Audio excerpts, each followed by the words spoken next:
Ce matin, on va faire de ce que j'appelle l'Église 101. On va tenter d'être très pratique sur comment on doit fonctionner comme Église. Juste avant d'aller et de lire le texte principal que j'aimerais qu'on regarde, vous savez que les animaux, il y a des animaux qu'on classifie comme grégaires. Vous savez ce que ça veut dire? Par instinct, ils se tiennent en groupe.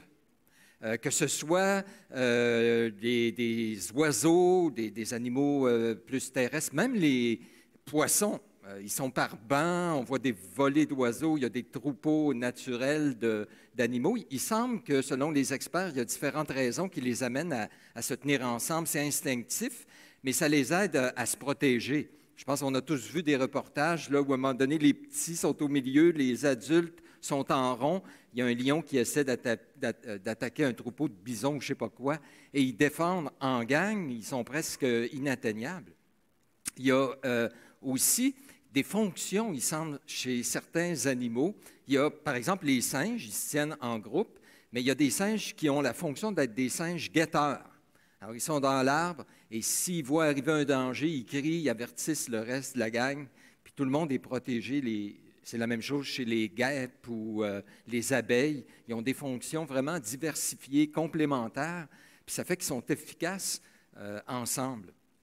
Même pour le plaisir, l'amusement, il semble que les animaux se tiennent ensemble pour pouvoir avoir du fun. Ils jouent ensemble. Vous avez vu ça, hein? Des chiens de prairie ou des petits animaux comme ça. Puis même pour chasser. Des fois, des animaux plus petits, parce qu'ils sont ensemble, ils peuvent s'attaquer à une grosse proie, puis arriver à se nourrir comme ça. Donc, Dieu a mis dans leur cœur cet instinct-là d'être ensemble, puis qui fait que c'est pour leur bien. Et bien, c'est la même chose pour nous comme chrétiens. Dieu veut qu'on forme un corps, qu'on soit unis. Et donc, j'aimerais parler de cela ce matin. Vous me connaissez, dans mon habitude, j'ai tendance à prêcher ce qu'on appelle par exposition ou de façon exégétique, dans le sens que je prends un texte de la Bible, puis je vais tenter de comprendre c'est quoi le but de l'auteur, vous l'exposer, et donc rester attaché à ce texte-là pour ensuite vous donner des applications. 99% de mes prédications, c'est sous cette base-là. Mais ce matin, j'aimerais plus le faire de façon thématique. Donc, regardez ensemble, pratiquement, ça ressemble à quoi notre vie de corps, à quoi ça devrait ressembler. Thématique, je vais prendre plutôt l'ensemble de l'Écriture, parce que c'est important qu'on soit équilibré.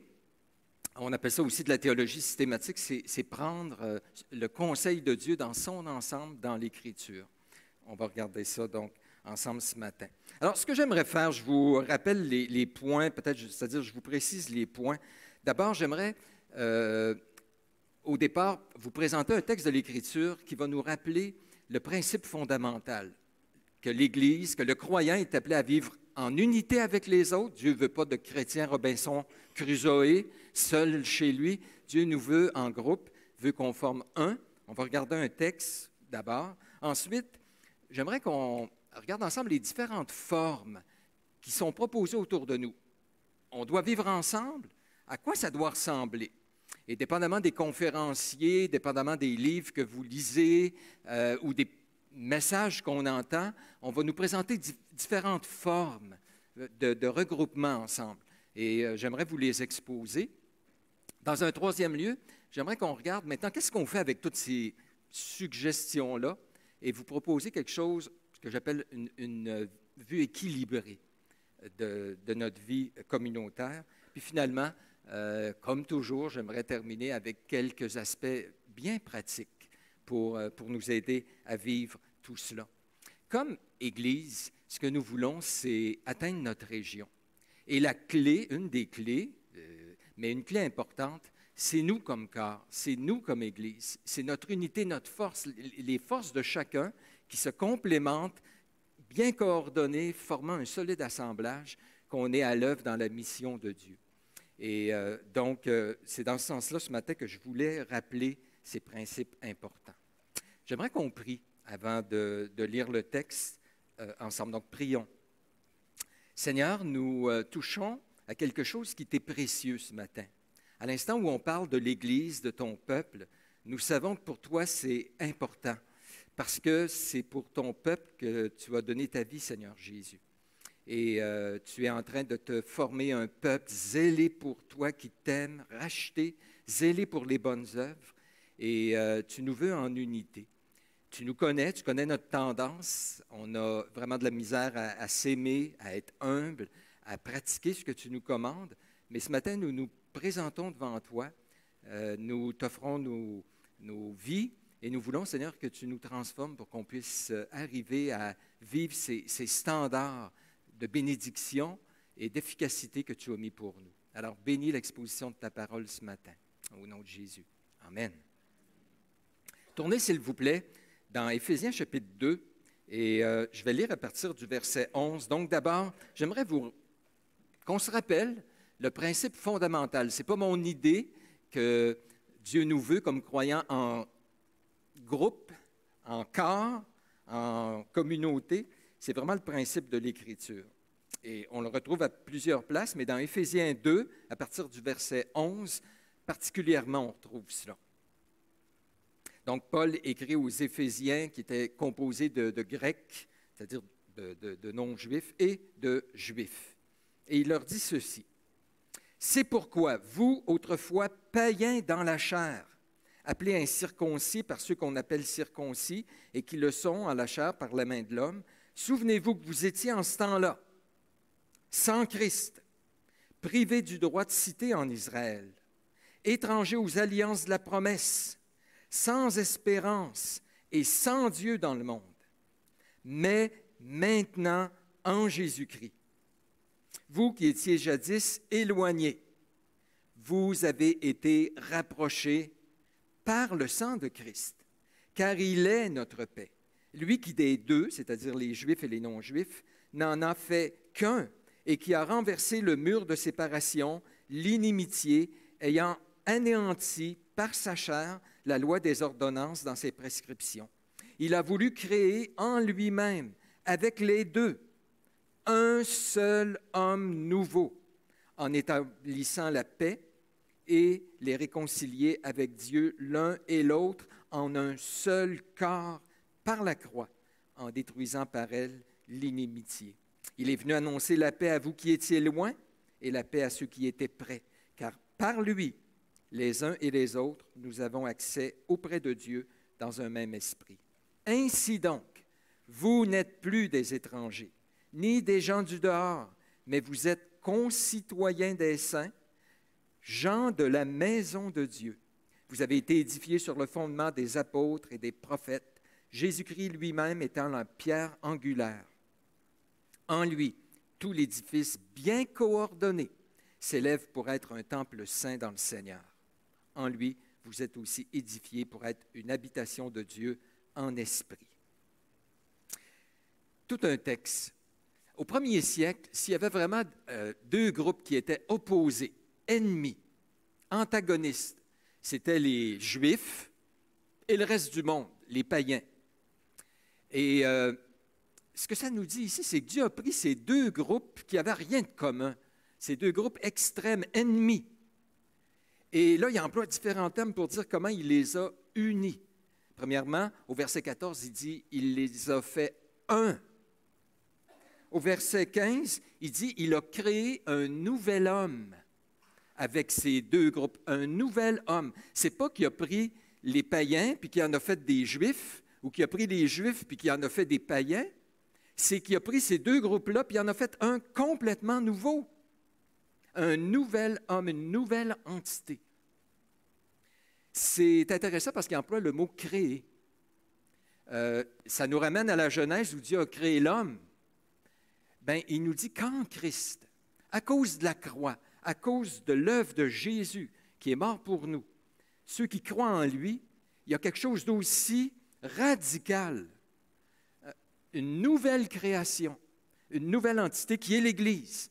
Puis il appelle ça ici un nouvel homme créé par Dieu, c'est l'œuvre de Dieu. Ce n'est pas nous qui nous exhortons les uns les autres, puis on se dit, hey, let's go, il faut qu'on soit un, puis, et que finalement, à force de s'encourager, on finit par créer quelque chose qui tient. Non, c'est une œuvre de Dieu, puissante, efficace.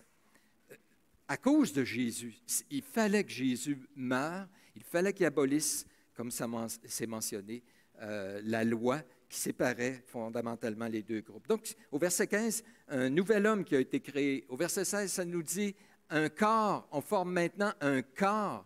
Une image beaucoup employée dans la Bible qui parle de notre diversité, très différents les uns des autres, mais par notre unité, coordination, par notre travail ensemble, on forme un seul corps. Comme le corps est différent, chaque membre, mais forme une unité. On est une patrie, une ville, on est maintenant tous concitoyens. On fait partie de la même ville, on a les mêmes privilèges, on est tous concitoyens. Verset 19, il nous dit, on est la maison de Dieu. Pensez pas à un édifice ici, là. Pensez la maisonnée, la famille de Dieu. On est frères et sœurs, Dieu est notre Père. Il y a quelque chose de foncièrement, intrinsèquement en nous qui fait qu'on est unis. Une famille et un édifice. À partir du verset 20, je crois, à partir du verset 19, c'est ça, il nous parle d'un bâtiment. Il y a un fondement, on a été édifié sur le fondement des apôtres, c'est Jésus la pierre angulaire, puis nous, on forme un édifice qui finalement devient un temple saint, qui est coordonné, encore une fois, le mot qui est employé là. Donc, un seul édifice. Cette question d'unité. C'est fondamental, frères et sœurs, ce qu'on parle là. Parce que à peu près rien ne tient là, dans notre société. On le sait, les familles sont déchirées, le mariage est complètement viré à l'envers par toutes les valeurs actuelles. L'unité est très difficile à créer. En fait, est impossible humainement parlant. C'est royaume contre royaume, division, pays contre pays, race, des guerres entre nous, entre les sexes, entre les hommes, les femmes, etc. C'est partout comme ça, sauf dans l'Église, ça ne devrait pas être de même. Pourquoi? Parce qu'on est plus intelligent? Non, parce que Jésus, c'est lui le chef, c'est lui le maître, c'est lui qui a créé cette nouvelle entité. Puis c'est là qu'il veut l'apporter, l'amener vers cette unité, et pas juste une unité dans les livres, théorique, mais vraiment pratique, qu'on peut vivre, qu'on doit vivre, qu'on est appelé à vivre à tous les jours. Et remarquez comment la Trinité est impliquée. Verset 18. Car par lui, c'est-à-dire par Jésus, nous avons les uns et les autres accès auprès du Père dans un même esprit. Jésus, le Père, l'Esprit. Les trois personnes de la Trinité sont en train de travailler pour produire cette unité. Et c'est la même chose aussi au verset 22, où on a encore la Trinité qui est là. Maintenant, OK, on forme une unité. Maintenant, ça ressemble à quoi? Comment on vit ça pratiquement? Et j'aimerais donc vous présenter assez rapidement les formes qui nous sont proposées. Je vais partir de ce qu'on entend. Il y a des conférenciers qui viennent et qui nous présentent, disent, voici comment vous devriez fonctionner là, pratiquement comme Église. La clé dans votre organisation, la forme que vous devriez prendre. Des conférenciers, des gens qui écrivent des livres ou des prédicateurs qui vont nous présenter différentes formes. Et moi, je vous les présente, OK? Bien sûr, première forme, c'est la grande assemblée. Peut-être vous avez lu le livre de Schwartz qui s'appelle « Le développement naturel de l'Église ». Puis lui, il présente 8 critères qui font qu'une Église va réussir, va être efficace. Et un de ces critères-là, c'est des rassemblements, des grands rassemblements où c'est édifiant et bénissant pour ceux qui participent. Et quand on a ces grands rassemblements où Dieu est présent et Dieu agit et bénit son peuple, on a une Église efficace. Et en fait, on est d'accord avec lui. Parce que, entre autres, dans 1 Corinthiens 14, verset 23, Paul dit aux Corinthiens, quand vous vous rassemblez dans la grande assemblée, c'était même là dans l'Ancien Testament, hein, où Dieu avait ordonné à son peuple 3 fois par année, de venir puis de se rassembler au temple. Vous allez dire, ouais, c'est pas beaucoup, 3 fois par année, mais pensez géographiquement, là, il y avait des gens des 2 extrêmes du pays. Tout le monde devait se déplacer et venir à Jérusalem au moins 3 fois par année pour se rassembler et célébrer Dieu ensemble. Dans le fond, je ne pense pas que j'ai besoin d'insister beaucoup là-dessus parce que je vais vous présenter d'autres formes. Entre autres, une forme, c'est les petits groupes. Puis, généralement, quand l'Église essaie de faire autre chose, exemple, dans les petits groupes, il y a peut-être 20-25 de l'Assemblée. Ça, c'est le gros top qu'on peut atteindre. Dimanche matin, c'est tellement ancré en nous, les grands rassemblements, que on est à 90 des gens ici. Alors, cette première forme que Dieu veut qu'on vive, bien, celle-là, on y adhère normalement. Première forme, donc, la grande assemblée. La deuxième, c'est les petits groupes. Alors, encore une fois, vous allez lire des livres, des conférenciers, prédications. On va prendre un texte et qui nous dit ce qui se rassemblait dans les maisons. Il y avait des églises plus petites, des églises maisons. Et donc, des conférenciers vont nous dire, si vous voulez absolument réussir, être efficace, accomplir la mission que Dieu vous a donnée, ça prend des petits groupes où là, on peut vivre quelque chose de plus intense, où on est en relation vraiment les uns avec les autres. Je suis conscient des besoins de mon frère, de ma sœur. Je peux intervenir directement. Lui peut ou elle peut intervenir. Ces petits groupes peuvent prendre différentes formes. C'est des groupes de prière, des groupes d'études bibliques, des groupes où on peut-être traite d'un sujet précis. Alors, les gens qui vivent, exemple, des difficultés au niveau de la dépression sont ensemble avec quelqu'un qui les aide et qui progresse. Donc, la question des petits groupes, appelés groupes maison, cellules, donc certains insistent là-dessus. Nous croyons aussi que c'est biblique, nous croyons aussi que l'Écriture l'enseigne et tout à l'heure, je vais revenir là-dessus. Troisième, une des façons aussi de vivre cette relation-là, c'est au travers des dirigeants. Donc, relation brebis-berger, c'est tiré du monde comment on appelle ça, l'agriculture de l'époque. Donc, les gens avaient des brebis, il y avait des bergers, puis le Seigneur a utilisé cette image-là pour parler. Bien, dans l'Église aussi, il y a des brebis, il y a des bergers. Les bergers sont eux-mêmes des brebis, mais il y a des gens qui sont appelés à prendre soin particulièrement du troupeau. Donc, il y a des gens. Et il y a quelqu'un dernièrement qui a écrit sur sa page Facebook ceci. Il a dit, « Ainsi va le pasteur », lui il l'a mis au singulier, « le pasteur ». C'est vrai que dans l'Écriture générale, on parle plus « des », c'est au pluriel, mais lui il l'a mis au singulier. « Ainsi va le pasteur, ainsi va l'Église ». Vous êtes d'accord avec ça? En tout cas, on en reparlera, là, peut-être mercredi. Mais son point, lui, c'est que c'est extrêmement important, les dirigeants. Et si une Église, dans notre organisation, une forme que ça doit prendre, il faut qu'il y ait des dirigeants. C'est vrai que l'Écriture en parle. L'Écriture nous dit que Dieu a établi des leaders, qu'ils veillent sur nos âmes puisqu'ils vont avoir à rendre compte. Donc, des gens qui sont là et qui doivent surveiller le troupeau avec amour, des serviteurs, des cœurs de serviteurs, comme Jésus a donné sa vie, qui sont prêts à donner leur vie pour les brebis et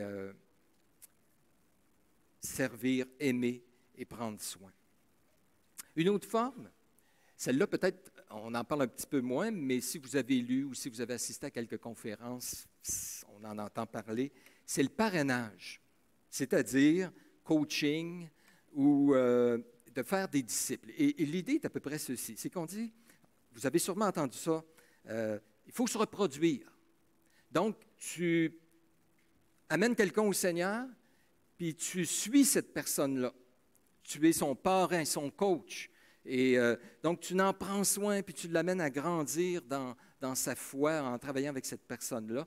Et c'est là qu'on va dans l'Écriture. Les gens qui mettent beaucoup d'accent là-dessus vont aller dans l'Écriture, ils vont te parler que Moïse avait coaché Josué, Jésus avec les 12, Paul avec Tite, Timothée, etc. Donc, il y a beaucoup d'exemples dans l'Écriture. Et c'est là qu'on nous dit des choses comme à imaginer si chacun de nous, on se reproduisait. C'est-à-dire que je conduis quelqu'un au Seigneur, puis j'en prends soin. Puis la personne que je conduis au Seigneur, elle-même conduit une autre personne au Seigneur, puis n'en prend soin. Et que même aux 2 ans, on répétait le cycle comme ça. Imaginez ce qui se produirait. Ça irait de façon exponentielle. Donc, l'idée de parrainer quelqu'un, de prendre soin, d'être le coach de quelqu'un, prendre soin de lui particulièrement, et on l'emploie beaucoup aussi au niveau de la formation des leaders dans l'Église. Alors ça, c'est une autre forme qu'on entend et qui, je crois, est là aussi dans l'Écriture. Autre forme, l'amitié. On retrouve ça surtout dans l'Ancien Testament, dans le livre des Proverbes, malgré que c'est là dans le Nouveau Testament. Jésus a parlé qu'il n'y a pas de plus grand amour que de donner sa vie pour ses amis. Puis Paul parle à Philémon, puis il l'appelle « Si tu me tiens pour ton ami », donc il y avait une amitié avec Philémon. Quelqu'un a dit, concernant l'amitié, c'est tellement important qu'on puisse avoir des amitiés, des amis, des gens plus près, qu'il a même été jusqu'à dire que si on entre dans une assemblée, on veut se joindre à une assemblée, puis si après 2 ou 3 semaines, tu t'es pas fait un ami, tu risques de quitter puis aller ailleurs. Ça, c'est ce que certains disent concernant l'importance de l'amitié. Dans la Bible, on parle de l'ami. Un ami aime en tout temps et dans le malheur, il se montre un frère. Que l'ami, c'est aussi celui qui montre à son ami la bonne voie. Il est capable, les blessures d'un ami prouvent sa fidélité, donc il ne fait pas juste flatter dans le sens du poil, comme on dit. Il est capable de reprendre, mais il ne lâche pas. Il aime en tout temps. Il ne lâche pas. Et il y a comme des atomes crochus. L'exemple, c'est David et Jonathan, qui étaient des amis dans l'Ancien Testament. Donc, on va insister sur le fait que dans l'Église, il faut qu'il y ait ces amitiés. Des personnes qui sont proches les uns des autres, qui s'aiment, qui prennent soin, qui prient les uns pour les autres, quelqu'un à qui je peux ouvrir mon cœur, partager, à qui je peux être redevable, qui ne va pas avoir peur de me reprendre, et vice-versa. L'autre forme, bien sûr, c'est la famille. Parce que l'Église, notre regroupement est formé de familles. Et des gens vont dire que leur devise, c'est à peu près ceci: des familles stables et fonctionnelles entraînent une Église stable et fonctionnelle. Vous avez déjà entendu ça? Donc, si on veut que l'Église soit forte, il faut travailler au niveau des familles. Puis on va revenir au texte de l'Écriture. Ces gens-là vont dire, regardez, dans l'Écriture, dans à peu près chaque épître, il y avait une grosse partie où on disait les devoirs dans la famille, du mari envers la femme envers le mari, les enfants envers les parents envers les enfants, même les serviteurs. Donc, les églises qui mettent l'accent là vont mettre beaucoup d'accent sur les ministères de la famille à l'intérieur de l'Église, en disant là où les gens sont forts, les familles sont fortes, c'est-à-dire les couples sont forts, les familles avec les enfants sont forts, les familles vont être fortes. Et le dernier, en fait, je le présente, il a l'air comme un cheveu sur la soupe, mais l'individu. Les autres, c'est tout le groupe, mais certains vont dire, il ne faut pas oublier non plus qu'on est avant tout des personnes. Et que le point particulier, c'est qu'il nous faut avoir une relation d'abord avec Dieu. L'Église ne remplacera jamais Dieu. Pensez pas que l'Église va pouvoir, si vous ne prenez pas le temps de lire, si vous ne prenez pas le temps de prier, d'avoir une relation personnelle intense avec Dieu, que vous allez pouvoir grandir. Ne demandez pas à l'Église de faire ce que Dieu seul peut faire. Donc, dans tout ce contexte-là, c'est certain que ce principe-là demeure. Et même si l'Église joue son rôle, on doit examiner. J'ai le devoir personnellement d'examiner chaque jour les Écritures pour voir si ce qu'on m'enseigne est exact. Il y a une démarche personnelle qui doit être là. Alors, donc, on va dire, si l'individu grandit, a une relation vivante avec Dieu, bien, on va avoir une Église forte aussi. Je voulais le présenter, même s'il est un peu différent, parce que là, on retombe à quelque chose d'individuel. Voilà, donc ça, c'est les différentes approches qui sont suggérées. Laquelle est la meilleure? Laquelle on va prendre, nous? J'aimerais vous présenter une approche que je crois équilibrée. En fait, si c'est Dieu, suivez-moi bien, si c'est Dieu qui a établi ces différentes formes, si c'est lui qui les a mis vraiment dans l'Écriture, bien, l'idée, ce n'est pas laquelle on choisit, c'est comment on peut avoir quelque chose qui va nous permettre d'avoir le maximum, de toutes les avoir si c'est possible, d'avoir quelque chose d'équilibré. Et que Dieu nous donne, frères et sœurs, de former une unité et d'avoir des grands rassemblements vraiment édifiants, où la parole de Dieu est prêchée. C'est la parole qui est le centre. La parole de Dieu est prêchée sans compromis. Et il y a des temps où ensemble on loue le Seigneur avec zèle, ardeur, parce qu'il en est digne. Des rassemblements bénis, édifiants. Que Dieu nous donne cela. Que Dieu nous donne en parallèle d'avoir des petits groupes. Parce que dans les petits groupes, c'est là que ça nous permet de vivre quelque chose, des fois, d'un petit peu plus sur le terrain, terre à terre, où là, on prend soin réellement les uns des autres parce qu'on est au courant. Je suis au courant de ce qui se passe avec mon frère, avec ma sœur. Je prie pour lui, pour elle. Je peux mettre mes dons au service des autres. D'avoir des petits groupes hétérogènes, c'est-à-dire qui sont diversifiés, comme à peu près on a le mercredi, où il y a des gens de différents âges, différents sexes, différents besoins. On vient ensemble, puis ces petits groupes-là sont vraiment édifiants parce que je peux apprendre de tous et chacun, puis avoir une perspective de l'autre qui est différente de moi. Mais avoir des groupes aussi homogènes, où des fois, on a un petit groupe d'études sur comment éduquer les enfants. Peut-être, pour certains, si vous n'aimeriez pas nécessairement à ce moment-ci de votre vie participer à cela, ça ne serait pas très utile, vous n'avez pas d'enfants. Mais des groupes bien précis qui répondent à des besoins bien précis. Puisque l'Église primitive le faisait, puis il y avait ces petits groupes-là, je pense qu'on doit, comme Église, aussi le vivre, puis favoriser dans notre structure ces petits groupes-là aussi. Que Dieu nous donne, frères et sœurs, des pasteurs, des véritables hommes de Dieu, qui aiment la parole de Dieu, qui sont prêts à donner leur vie pour la parole de Dieu puis pour le peuple de Dieu. Pas des gens qui sont là dans leur bunker, simplement en train d'enseigner de loin, mais qui sont près des brebis, qui veillent sur les âmes réellement des brebis, qui ne sont pas là pour se servir eux-mêmes, mais pour servir le peuple de Dieu, qui ne se voient pas comme le nombril du corps. Hein?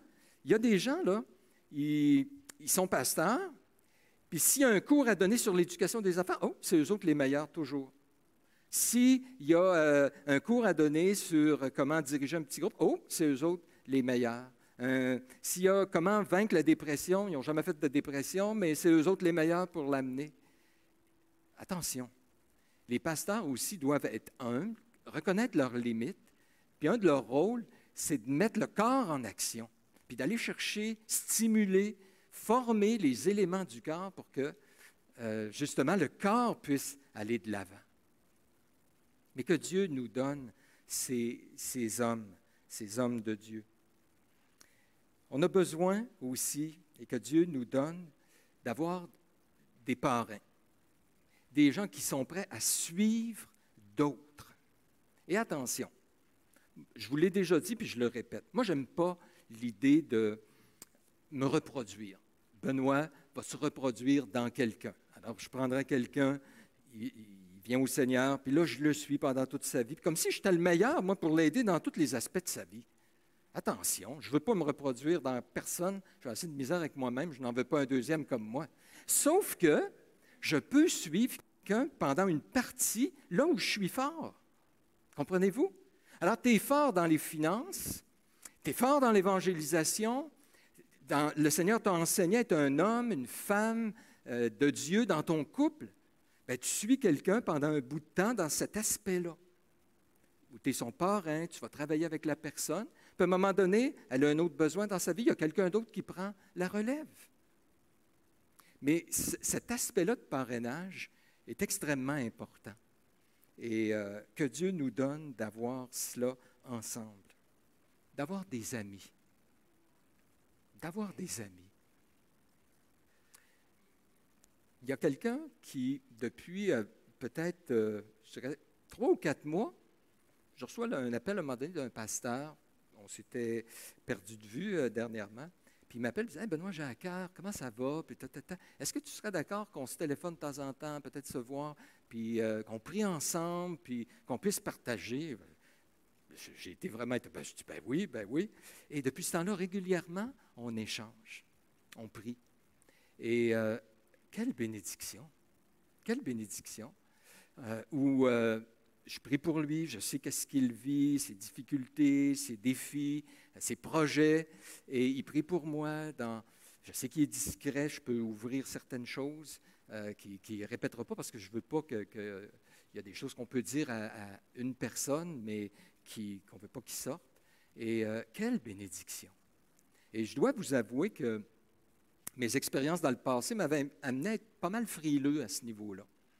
Mais je suis en train de goûter à quelque chose de vraiment intéressant. Que Dieu nous donne ça aussi comme Église, de pouvoir avoir ces amitiés, où ces moments intimes sont là pas pour commérer puis dire n'importe quoi, même de se reprendre, de s'encourager, de s'édifier, de pouvoir partager, ouvrir mon cœur. Que Dieu nous donne cela. Que Dieu nous donne d'avoir des familles solides. La famille, je le répète, est attaquée présentement. Sur tout bord, tout côté, la famille est attaquée. On ne sait plus trop comment élever les enfants. On ne sait même plus trop si on les élève chrétiennement, si on ne se fera pas enfermer bientôt là, parce qu'on va trop les emmener avec une espèce d'esprit sectaire selon la société. Non, on refuse cela. Et on a besoin comme Église d'avoir des couples solides, d'avoir des familles qui sont solides. Et c'est la même chose au niveau des individus. Comment on peut, la grosse question, c'est comment on peut arriver à mettre tout ça le plus possible en équilibre. Ça, c'est la grosse question. Mais recherchons tous ces moyens que Dieu nous a donnés. Ça m'amène au dernier point avec quelques exhortations à ce sujet-là. Première exhortation, ils vont apparaître à l'écran. Recherchez à intégrer plusieurs formes prescrites par Dieu et d'avoir un équilibre entre elles. En fait, rechercher, ça ne sera pas toujours possible. Vous savez, il y a des saisons de notre vie où tout à coup, ça se peut que vous vous retrouviez dans un coin, puis il n'y a même pas de grande assemblée. Ça se peut que vous soyez un célibataire, vous n'avez pas de famille, vous n'avez pas de conjoint, de conjoint. Donc, c'est possible. Mais autant que possible, recherchons à prendre tous ces moyens que Dieu nous a donnés et de les vivre de façon équilibrée. Dieu ne s'est pas trompé. Il sait nos besoins, il sait de quoi on est fait. Alors, s'il a donné ces moyens-là, c'est parce que c'est bon pour chacun de nous.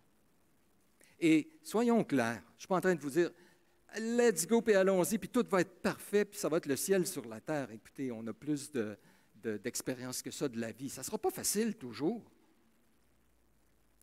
Mais ça aussi, Dieu l'avait prévu. Et arrêtons de dire « ouais, moi, je vais continuer à aller à l'Église parce que c'est la meilleure place pour être sanctifié, parce que les gens sont tellement sanctifiants. » Non? C'est vrai que les gens sont sanctifiants puis ils manquent de sanctification. C'est vrai, moi le premier, OK? Mais c'est plus que ça, l'Église. Oh, qu'il est doux, agréable pour des frères d'être ensemble. C'est là que Dieu envoie la bénédiction, la vie. Au travers de ces moments-là, ce n'est pas juste qu'on est sanctifié par la souffrance. Tout à coup, quelqu'un, Dieu va l'utiliser d'une façon spéciale, même s'il est imparfait, comme chacun de nous, on est imparfait, il va l'utiliser dans ta vie. Moi, j'ai une très haute vue de l'Église. Et je m'attends, quand je rencontre des croyants, à être béni. Je m'attends, quand je viens dans la grande assemblée, à être béni. Je m'attends, dans mes amitiés, à être béni. Je m'attends le mercredi, quand je viens à la réunion, d'être béni, que Dieu va utiliser ça. Il l'a promis. Je m'attends aussi que oui, il va y avoir des affaires qui ne me plairont pas toujours. Mais je crois que ces formes-là, c'est Dieu qui les a établies et je ne dois pas les mépriser, les rejeter et tenter de les pratiquer tout le plus possible. 2, éviter de pousser une forme à l'extrême. Ça, c'est le danger. Qu'est-ce qui m'amenait là dernièrement? Je lisais un livre, puis il parlait des petits groupes. Puis j'avais une espèce de malaise, puis je disais, pourquoi que j'ai envie de réagir à ça? Et l'idée, c'est que je trouvais que ça poussait trop loin, ce point-là. Mais en fait, son but, lui, c'était de présenter ce point-là. Mais que Dieu nous donne l'équilibre. Alors qu'on lit ces choses-là, que quelqu'un il pousse son point, je comprends, il est rendu qu'il prêche, puis dans le texte, ça met l'accent sur la famille, puis il va prêcher comme s'il n'y avait que la famille, puis c'est ça, c'est correct. Mais nous, alors qu'on reçoit ça, mettons ça dans l'ensemble pour avoir quelque chose d'équilibré. Dire, yes, la famille. Mais j'oublie pas aussi qu'il y a l'Église, il y a l'amitié, il y a les petits groupes, il y a, etc. Évitez de pousser une forme à l'extrême. La madame qui dit, moi, mon mari, là, tellement important pour moi, c'est mon mari, c'est mon ami, c'est mon pasteur, c'est mon confident. Bien content. Parfait. Super. Mais tu sais qu'il y a d'autres moyens que Dieu a donnés aussi. Continue. Prends tout ce que ton mari peut... Vas-y. Mais tu sais qu'il y a d'autres moyens aussi. Quelqu'un me racontait, ça m'a tellement attristé. Il parlait avec un des pasteurs de son église. Puis le pasteur tentait de le convaincre de quelque chose. Alors, il amène argument après argument, le pasteur. La personne qui écoutait dit, non, je ne pense pas, parce qu'il y a tel verset aussi. Puis le pasteur argumente, réussit pas à convaincre. Son dernier argument a été le suivant. Tu devrais le faire parce que simplement, je suis ton pasteur, puis Dieu te demande de m'obéir. C'est intéressant dans la Bible parce qu'à un moment donné, Paul il dit, je voulais convaincre Apollos de se rendre chez vous à Corinthe. Mais ce n'était décidément pas sa volonté. Donc, il n'a pas choisi de le faire. Intéressant. C'est pour ça qu'on est avant tout des individus. Puis, de pousser le pastorat ou le rôle, l'autorité du pasteur à l'extrême pour en faire une espèce de gourou, de dictateur, c'est malsain. Et on doit continuer à avoir un discernement, d'être capable de dire non, je ne suis pas convaincu. Puis les pasteurs doivent être assez humbles pour dire, ben, regarde, c'est correct, puis prions, puis on va voir comment Dieu dirige avec ça. Il y a eu tellement d'abus spirituels. Mais je vais présenter aussi l'autre point de vue. Les pasteurs doivent être des dirigeants aussi. Je vous pose une question. C'est quand la dernière fois, la Bible dit, soyez soumis à ceux qui vous dirigent dans l'Église. C'est quand la dernière fois que vous vous êtes soumis? Vous allez dire, ah ben, à chaque fois qu'il enseigne la parole, je me soumets. Non, tu es soumis à la parole. C'est pas pareil, là. Parce qu'il faut faire attention aussi. Il y a des églises qui abusent des pasteurs aussi. Et on est une société très rebelle qui n'aime pas l'autorité, qui n'aime pas se faire dire quoi faire. Puis facilement, on va appeler abus spirituel quelqu'un que Dieu demande de diriger puis de donner une direction. Puis il y a des gens qui le font avec humilité, patience, grâce, mais aussi avec conviction. Et des fois, ça ne fait pas tout le temps notre affaire, mais il faut suivre aussi. Donc, il faut quand même équilibrer tout cela. Évitons, je me répète, de pousser une forme à l'extrême comme s'il n'y avait que ça. 3, soyez sages, équilibrés face aux dernières tendances. Dernier livre, dernier conférencier, la dernière mode. Ça fait assez longtemps que je suis dans le milieu évangélique. Il y a des modes, il y a des tendances. Même si c'est écrit dans l'Écriture, même si c'est pris de la Bible, faisons attention. Tout à coup, c'est la mode des petits groupes maison. Et là, tout le monde passe aux petits groupes maison. À un moment donné, c'est la mode de faire du parrainage. Tout le monde se met au parrainage. Et les écoles chrétiennes qu'il faut rentrer dans les églises, tout le monde embarque là-dedans. Attention aux modes. Je n'irai pas plus loin que ça. Attention aux modes. Revenons à l'Écriture, revenons à l'équilibre de l'Écriture. 4, évitez de favoriser une forme pour vous-même, parce que vous y êtes plus à l'aise.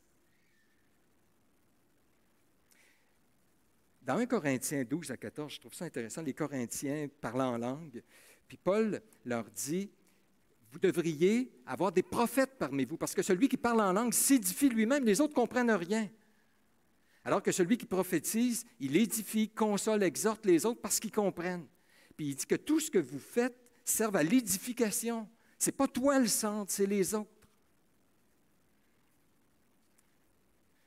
Pense à ça. Pourquoi mettons que tu regardes ta vie, puis il y a une forme qui est prédominante, qui est là, puis les autres sont plus ou moins absentes. Pour quelle raison? Bien, souvent, c'est simplement parce qu'on n'est plus à l'aise, ça nous rejoint dans notre personnalité, telle forme plutôt qu'une autre. Puis, la question, c'est, est-ce que tu le fais pour toi ou pour les autres?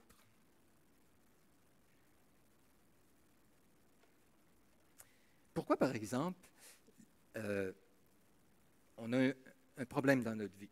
J'ai un problème quelconque, et pourquoi je n'irais pas voir quelqu'un, puis m'ouvrir, puis dire, écoute, j'ai telle difficulté, est-ce que tu veux m'aider? On appelle ça du parrainage, ou que quelqu'un lutte avec moi. La Bible nous dit porter les fardeaux les uns. Bon, pourquoi on ne le fait pas plus que ça? Bien, soyons honnêtes, c'est exigeant et c'est impliquant. Ça m'implique d'aller voir quelqu'un et dire, écoute, j'ai tel problème, veux-tu m'aider? On va se voir à chaque semaine, on va prier, puis je vais t'être redevable. Pose-moi les questions, puis je m'engage. Et là, on choisit bien la personne. Mais pourquoi on ne le fait pas plus? Pourtant, la Bible l'enseigne. Ben, c'est exigeant. Évitez de favoriser une forme pour vous-même. 5, évitez d'être en réaction. Quand j'ai nommé ces groupes, tout à l'heure, ces formes là, dans l'Église, je suis convaincu qu'il y en a parmi vous qui ont dit « Bah, qu'est-ce que c'est ça? » Ah non, alors parle-moi plus des petits groupes. J'ai embarqué pendant 2 ans là-dedans, puis je me suis fait brûler. Et parle-moi plus de ça. Les pasteurs, parle-moi plus de ça. J'ai eu un dictateur une fois, puis il n'est pas question. Le mariage, c'est la pire affaire qui n'existe pas. J'ai été marié 8 fois, je le sais. Hein? Attention, qu'est-ce qui fait autorité dans ta vie? Ton expérience? Tes expériences négatives? Tes traumatismes? Ou la parole de Dieu? Maintenant, je vais quand même, je veux le faire avec grâce là, quand j'emploie ça comme ça, parce que quand on a eu un traumatisme, c'est réel, c'est pas évident. Et probablement que si on ouvrait et on partageait, il y a quelques-uns qui pourraient dire, moi, il y a été un temps, là, je venais à l'église, là, je ressortais plus défaite que quand j'étais arrivé, parce que j'ai été blessé, puis ça a été difficile, puis il y a des chocs, il y a des blessures qu'on a, puis qui nous font mal, puis qui font en sorte que c'est difficile de pratiquer certaines formes. Maintenant, la manière dont le croyant doit agir, c'est de dire, OK Seigneur, tu commandes telle chose, c'est difficile pour moi, veux-tu venir m'aider? J'écoutais John Piper et il parlait de la lecture de la Bible. Puis il parlait des raisons pour lesquelles les gens ne lisent pas. Puis une de celles-là, il racontait entre autres qu'il y avait un jeune homme qui ne lisait pas parce que son père, il lisait la Bible puis il battait sa mère. Donc, il dit, moi, je ne veux pas lire parce qu'à chaque fois que je lis, je m'approche de la Bible. Je pense à mon père qui battait ma mère, puis je trouve que c'est un hypocrite. Puis ceux qui lisent la Bible, c'est des hypocrites. Puis... Et John Piper, avec beaucoup de grâce, puis de compréhension, puis de compassion, répond à cela. Donc, mais je ne vous présenterai pas toute la réponse, mais il dit ceci. Une lecture et une méditation de la Bible qui diminuent deviennent des péchés lorsqu'elles sont dues à un recul immature et adolescent face aux traditions que nous avons vues chez nos parents, dans notre Église, et qui nous semblaient hypocrites et stériles. C'est une marque d'une grande immaturité, dans la vingtaine, trentaine, quarantaine, que de refuser de faire le bien, quelque chose de bien, parce que nos parents l'ont mal fait. C'est comme refuser d'être médecin parce que notre père était un charlatan, ou refuser d'aimer les desserts parce que notre mère était obèse, ou refuser d'écouter de la musique classique parce que c'est la seule qu'on te laissait écouter quand tu étais adolescent. C'est idiot, c'est immature, ne soyez pas comme cela. Cela comprend le refus de lire la Bible tous les jours parce que votre père a fait et l'a fait, lire la Bible, et qu'il a battu votre mère. Il était violent et il lisait la Bible. Ce genre d'immaturité est un triomphe de Satan, une tactique du malin.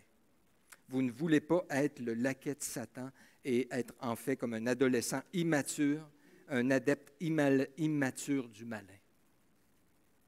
Donc, ces blessures, ces traumatismes, ces mauvaises expériences, le Seigneur peut nous en guérir. Et donc, avec beaucoup de grâce, de compassion, aidons-nous les uns les autres à dépasser cela. Mais, je vous en prie, par la grâce de Dieu, ne rejetez pas certaines formes préconisées par Dieu simplement parce que vous avez vécu des choses difficiles. 6.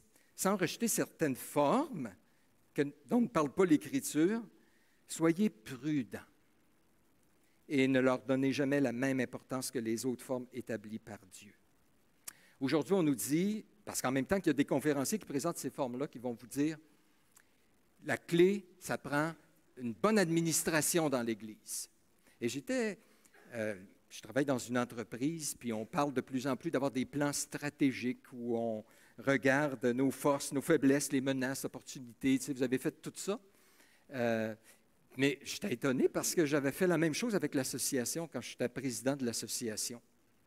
Donc, on approche souvent l'Église avec des formes du monde, qui est l'administration selon le monde, ou encore le marketing selon le monde. Si on veut être une Église efficace, on va prendre des principes de marketing, on va faire un espèce de plan stratégique pour voir les besoins et pouvoir tenter d'y répondre, etc. Maintenant, je ne dis pas qu'il ne faut pas faire ça. Un bon prédicateur, je pense que ça va à peine qu'il regarde un petit peu l'art oratoire, même si ce n'est pas dans la Bible. Disons que ça aide un peu. La grosse question avec ces moyens-là, d'à côté, là, okay, que la Bible ne préconise pas, que c'est la question suivante. C'est sur quoi tu t'appuies pour être puissant dans ton ministère? Est-ce que c'est ça? Ou c'est ce que Dieu a promis, ce que Dieu a commandé? Puis, si tu utilises ces choses-là, bon, mais donne-leur la place qui leur revient. Ce n'est pas la parole de Dieu, ce n'est pas des absolus. Tantôt, ça va être une autre mode. Ils vont inventer d'autres stratégies, d'autres approches. Bon, je ne veux pas être anti tout cela, là, comprenez-moi bien. Je dis juste, on ne donne pas la place à ces choses-là comme la parole de Dieu. Finalement, croyez qu'une forme établie par Dieu doit être approchée par la puissance de Dieu, selon les directives de Dieu et pour la gloire de Dieu. Parce que même si on utilise la bonne forme, il est arrivé que Dieu a condamné des gens. Les Corinthiens prenaient le repas du Seigneur. Ils se réunissent, prennent le repas du Seigneur, puis Dieu dit, quand vous vous réunissez, ce n'est pas le repas du Seigneur que vous prenez. Le Seigneur n'appelait même pas ça le repas du Seigneur. Ça avait la même forme, mais quand on ne suit pas les directives de Dieu, on n'a pas le cœur comme Dieu veut qu'on l'ait, puis qu'on ne dépend pas de Dieu, de sa puissance, Dieu dit, je hais vos assemblées. Souvent, c'est ce qu'il a mentionné aux Juifs de l'Ancien Testament. Donc, par la puissance de Dieu, toutes ces choses, selon les directives de Dieu et pour la gloire de Dieu. Que Dieu nous aide dans les prochaines années, on est en train, comme conseil, on veut faire ça avec vous, de regarder comment on peut améliorer. Et donc, on va reparler de tout ça, mais que Dieu nous donne la sagesse et la liberté en Christ de pouvoir continuer à avancer. Prions, quelques-uns, s'il vous plaît. Vous voulez nous conduire dans la prière?